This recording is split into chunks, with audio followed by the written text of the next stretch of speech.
India, a country that once relied heavily on imports even for basic defense equipment, is now exporting advanced weapons and systems to over 80 countries. This isn't just progress, it's a remarkable transformation.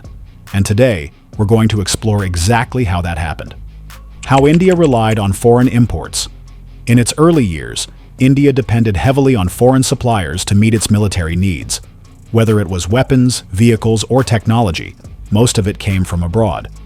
During the wars of 1962 with China, 1965 and 1971 with Pakistan, and even the Kargil conflict in 1999, India entered the battlefield with imported firepower. Tanks were sourced from Russia. Fighter jets like the Mirage came from France. Transport aircraft were bought from the United States. And critical surveillance and radar systems came from Israel. Even for basic upgrades or spare parts, India had to wait for foreign shipments. In moments of crisis, this kind of dependence was not just inconvenient, it was dangerous. Because when national security depends on another country's timeline, production, or politics, it's a major vulnerability. And for India, that was a wake-up call. It became clear, true strength requires self-reliance. And that realization sparked a transformation, one that truly began in the last decade. The shift. From importer to exporter. India launched bold initiatives like Make in India and Atmanirbhar Bharat. The goal? Self-reliance. Policies were changed. Export licenses became easier to get. Defense items were reserved for domestic manufacturing, and it worked. In 2013 to 14, India exported just 686 crore rupees worth of defense equipment. By 2024 to 2025, that number has soared to over 23,000 crore rupees. That's more than 30 times growth in just 10 years. What India is selling and to whom? Today, India isn't just building defense tech, it's selling it to the world. Armenia bought the Akash missile system and Swathi radars. The Philippines became the first country to buy the BrahMos missile. Vietnam, Indonesia, and the UAE are lining up next. Naval vessels are being exported to Mauritius, Maldives, and Seychelles.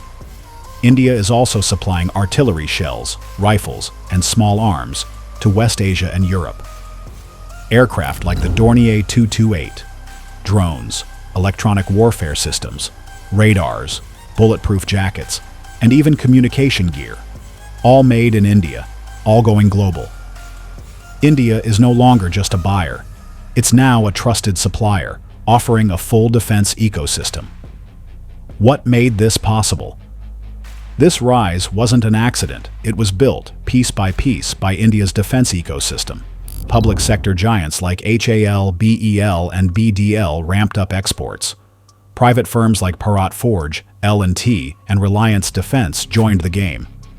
The DRDO developed cutting-edge systems, Tejas fighter jets, Prashant helicopters, Akash NG missiles. Startups entered with drones, sensors, AI, and more. Global tie-ups added credibility, like BrahMos with Russia, and Dassault assembling jet parts in Nagpur.